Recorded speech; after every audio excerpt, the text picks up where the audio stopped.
ಎಲ್ರಿಗೂ ನಮಸ್ಕಾರ. ಇವತ್ತಿನ ಸುದ್ದಿ ಏನಪ್ಪ ಅಂತಂದ್ರೆ ಶಿವಮೊಗ್ಗ ಲೋಕಸಭಾ ಕ್ಷೇತ್ರದ್ದು. ಆ್ಯಕ್ಚುಲು ಇವತ್ತಿಂದು ಒಂದು ಫಾರ್ಮುಲಾ ಏನು ಹೇಳಕತ್ತೀರಲ್ಲ, ಇದು ಶಿವಮೊಗ್ಗ ಕ್ಷೇತ್ರಕ್ಕೆ ಅಷ್ಟ ಅಂತಲ್ಲ, ಯಾವುದೇ ಕ್ಷೇತ್ರಕ್ಕೂ ಅಪ್ಲೈ ಮಾಡಿ ನೋಡ್ಕೋಬೋದು. ಏನು ಫಾರ್ಮುಲಾ ಅಂತಂದ್ರೆ, ಬಿ ಜೆ ಪಿಯಿಂದ ಏನು ಬಂಡಾಯ ಎದ್ದು ಪಕ್ಷೇತರಾಗಿ ಏನು ಸ್ಪರ್ಧಿಸ್ಯಾರಲ್ಲ KS ಈಶ್ವರಪ್ಪನವರು, ಇವರು ನಾನು ಗೆಲ್ತೀನಿ, ಗೆದ್ದು ಪ್ರಧಾನಿ ಮೋದಿ ಅವರಿಗೆ ನಾನು ಮತ್ತೆ ಬಲ ತುಂಬುತ್ತೇನೆ ಅಂದ್ರೆ ಬಿ ಜೆ ಪಿ ಒಳಗೆ ಸೇರ್ಕೊತೀನಿ ಅನ್ನೋ ಮಾತು ಹೇಳಕತ್ತಾರ. ಇನ್ನು ಕಾಂಗ್ರೆಸ್ದಿಂದ ಗೀತಾ ಶಿವರಾಜ್ಕುಮಾರ್ ಅದಾರ, ಬಿ ಜೆ ಪಿಯಿಂದ ಯಥಾಸ್ಥಿತಿ BY ರಾಘವೇಂದ್ರ ಅದಾರ. ಇಲ್ಲಿ KS ಈಶ್ವರಪ್ಪ ಅವರು ನಾನು ಗೆಲ್ತೀನಿ ಅನ್ನಕತ್ತಾರ. ಹೆವಿ ಕಾನ್ಫಿಡೆನ್ಸ್ ಅವ್ರು ತೋರ್ಸಕತ್ತಾರ. ಜೊತೆಗೆ RSS ಬ್ಯಾಕ್ಗ್ರೌಂಡ್ ಇರೋರು, ಆಮೇಲೆ ಹಿಂದುತ್ವ, ಕೆಲವೊಂದಿಷ್ಟು ಕೇಸರೀಕರಣ ಇವೆಲ್ಲ ತೊಗೊಂಡು ಎಲ್ಲ ಬೆಂಬಲಿಗರು ನನ್ನ ಹಿಂದೆ ಅದಾರ, ನನ್ನ ಬೆನ್ನಿಂದ ಅದಾರ ಅನ್ನೋ ಮಾತು ಅವ್ರು ಹೇಳಕತ್ತಾರ. ಎಲ್ಲ ಓಕೆ, ಎಲ್ಲ ಕರೆಕ್ಟ್. ಆದರೆ ಗೆಲ್ಲಬೇಕಾದ್ರೆ ಒಂದು ಸ್ಟ್ರಾಟರ್ಜಿ ಬೇಕು. ಯಾವ ಸ್ಟ್ರಾಟರ್ಜಿ ಅಂತಂದ್ರೆ, ಹೋದ ಸಾರಿ ಅಂದರೆ 2019 BY ರಾಘವೇಂದ್ರ ಅವರು ತಗೊಂಡಿರೋ ಹೋಟ್ ಎಷ್ಟು, ಅದಕ್ಕಿಂತ ಮುಖ್ಯವಾಗಿ ಎಷ್ಟು ಹೋಟ್ ಡಿಫರೆನ್ಸ್ ಒಳಗೆ ಗೆದ್ದಾರ ಅಪೋಸಿಟ್ ಕ್ಯಾಂಡಿಡೇಟ್ದಿಂದ.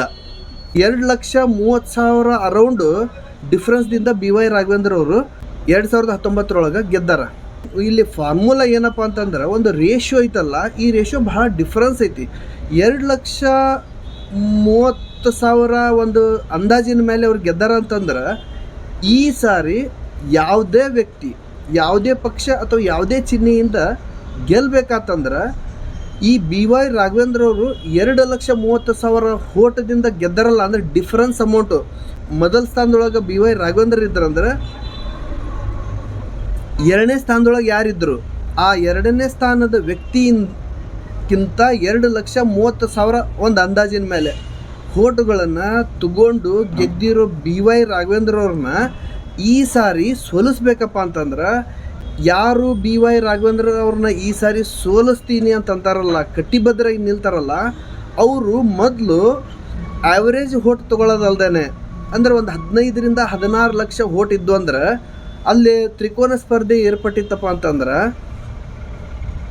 ಸರಿ ಸುಮಾರು 5 ಲಕ್ಷ ಹೋಟ್ ತೊಗೋಬೇಕು ಪ್ರತಿಯೊಬ್ಬೊಬ್ಬರು.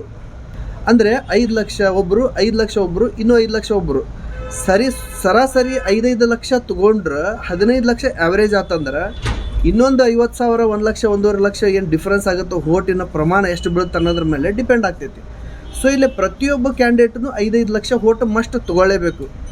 ಯಾರು ಕಡಿಮೆ ತೊಗೊತಾರೋ ಅವ್ರು ಲೂಸರು, ಯಾರು ಹೆಚ್ಚು ತೊಗೊತಾರೋ ಅವ್ರು ವಿನ್ನರು, ಯಾರು ಮೀಡಿಯಮ್ ಬರ್ತಾರೋ ಅಥವಾ ಪೂರ ಲಾಸ್ಟಿಗೆ ಬಿಡ್ತಾರೋ ಅದು ಅವಾಗಿಂದ ವಿಚಾರ. ಆದರೆ ಇಲ್ಲಿ KS ಈಶ್ವರಪ್ಪನವ್ರು ನಾನು BY ರಾಘವೇಂದ್ರ ಅವ್ರನ್ನ ಸೋಲಿಸ್ತೀನಿ ಅಂತಂದು ಅನ್ನಕತ್ತಾರಲ್ಲ, ಇಲ್ಲಿ 5 ಲಕ್ಷ ಆ್ಯಾವ್ರೇಜ್ ತೊಗೊಳ್ಳೋ ಜಾಗದಾಗ ಅದಕ್ಕಿಂತ ಬಿಫೋರು BY ರಾಘವೇಂದ್ರ ಅವರು 2,30,000 ತೊಗೊಂಡಿರೋ ಹೋಟನ್ನು ಹಿಂದಕ್ಕೆ ಹಾಕಬೇಕಾಗತ್ತೆ.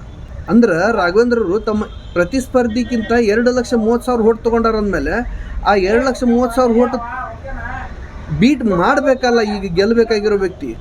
ಸೊ ಈ ಒಂದು ರೇಷಿಯೋನ ಈಶ್ವರಪ್ಪನವರು ಯೋಚನೆ ಮಾಡ್ಯಾರ. ಮಾಡಿರಬಹುದು, ಮಾಡಿರ್ಲಿಕ್ಕಿಲ್ಲ, ಮಾಡಿಲ್ಲ ಅಂದರೆ ಏನೂ ಮಾಡೋಕ್ಕಾಗಲ್ಲ.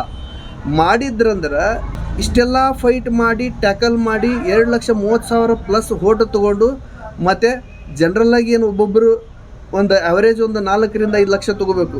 ಎಲ್ಲ ಸೇರಿ ಸುಮಾರು 7 ಲಕ್ಷ ಹೋಟ್ ತೊಗೊಳ್ಳೋವಷ್ಟು ಈಶ್ವರಪ್ಪನವ್ರಿಗೆ ಈಗಿನ ಸದ್ಯದ ಮಟ್ಟಿಗೆ ಅವ್ರಿಗೆ ಆ ಒಂದು ಎಬಿಲಿಟಿ ಐತಾ ಅನ್ನೋದು ಇಲ್ಲೇ ಪ್ರಶ್ನೆ ಆಗ್ತೈತಿ.